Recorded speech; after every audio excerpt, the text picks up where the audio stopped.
How's it going, guys? So today EA announced the top 10 left wingers and right wingers in NHL 18.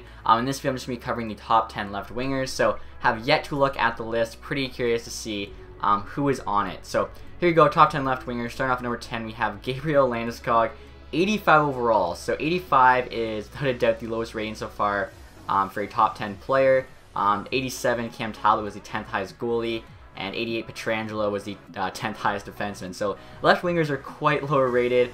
I think 85 is a decent rating for Landeskog, especially with the new rating system. I think last year he was 87 or 88. And on average, it seems like every single player has dropped 2 or 3 overall, aside from like some of the young stars that had breakout seasons. So I think that's pretty fair for him. I am just surprised, like the 10th highest rated left winger is only 85 overall.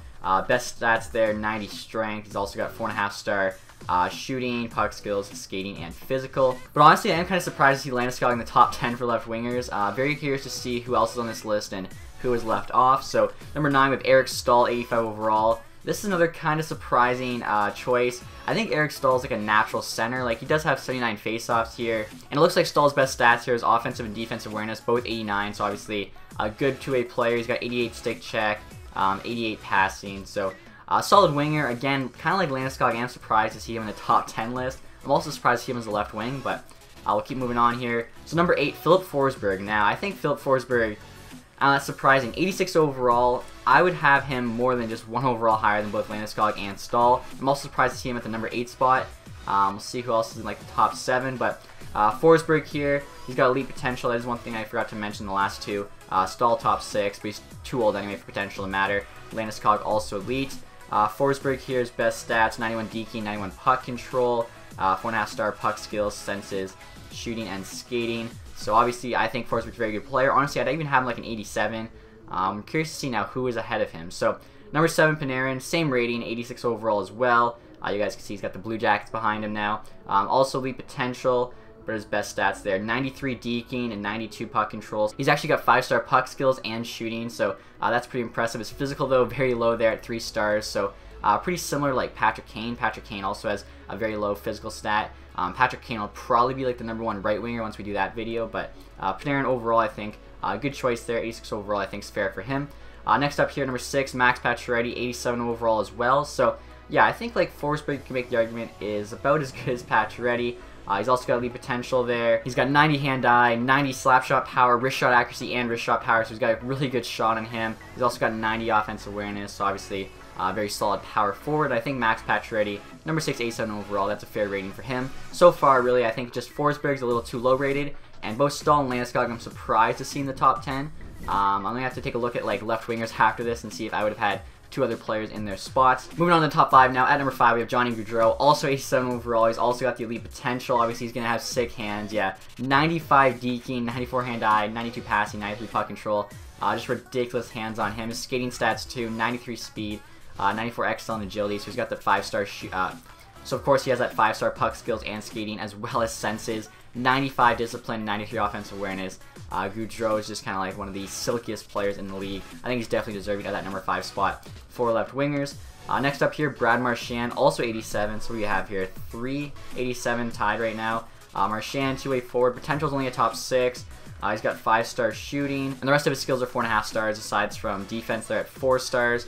Best stats look to be his hands. He's got 90 hand-eye, passing, and puck control. He's also got 91 slap shot accuracy, 92 wrist shot accuracy, so really good shot and hands on him. Aggressiveness, of course, 91.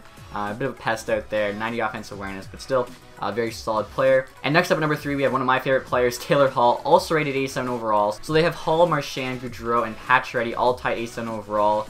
Personally, I mean, I am a huge Hall fan. He's one of my favorite players. I think maybe you can make Hall an 88. Like, he's one of the fastest players in the league, one of the best left wingers, I think. But being tied with Marchand, Gaudreau, and Pacioretty, I think, is still pretty fair. And as you can see, of course, he's got elite potential, 95 speed. I think the fastest player so far with 5-star skating. He's got 5-star shooting as well. Really nice shot on him. 4.5-star puck skills. I think everyone knows what Hall's about. He's just a very fast winger. Really nice shot, sick hands, and that's pretty much shown here with these stats. Next up at number 2 now, we have Jamie Benn, 90 overall. This is a huge jump. 3 overall higher than Hall. First left winger in the 90s. Let's see Ben's stats here. Also elite potential. Looks like he's got puck skills, senses, and shooting all 5 stars with defense, skating, and physical 4.5. Obviously, puck skills all 92. The shot there, all low 90s, 92 offensive awareness.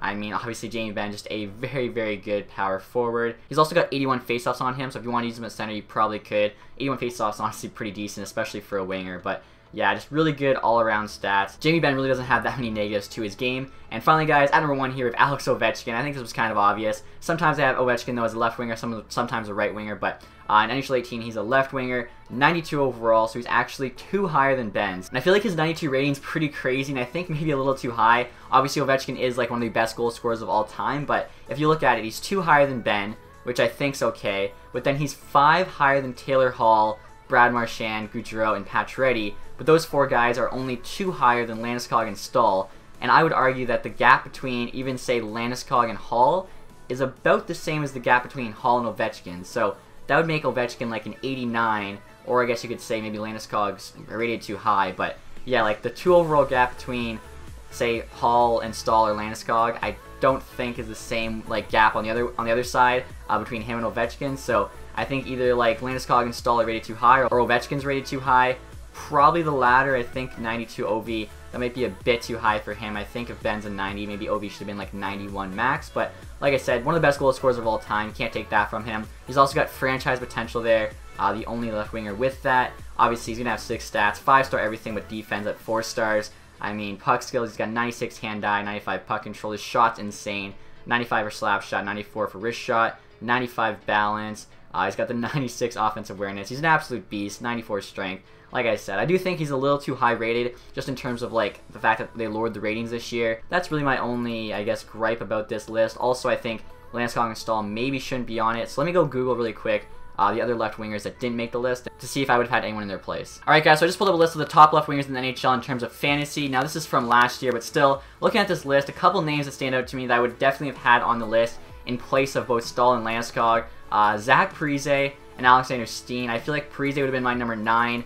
If he's not even an 85, and Staal is like higher rated than him just because of the 1 season last year, I think that's kind of crazy. Same even goes for Landeskog. Like, Landeskog didn't have very good years, so how he's higher than Parise, who's had a much better career, it makes no sense to me. Same goes for Steen. Steen's also a very good player now. He is a center/left wing here on fantasy, so maybe he's now a center in the game. I don't think so though. Like, I feel like he would have been kept left wing. Now both of them could also be 85s, and for whatever reason they just didn't get the tiebreaker to be on the list. It's really hard to say. And one kind of other option is Henrik Zetterberg. Now he usually plays center, so I feel like he's most likely a center in 18. But if he is a left wing and he's not even an 85, I'm going to be quite upset, but I'll have to wait and see about that. So, but back to the list, like I was saying, overall I like it. I just think the gap between OV and like the middle of the pack is a bit too big, and like I was saying, I would probably take out Staal and Landeskog and replace them with Parise and Steen. Other than that, though, I think most of the ratings are pretty solid. Maybe would have had Forsberg in 87, but like I was saying, I think they did a pretty good job.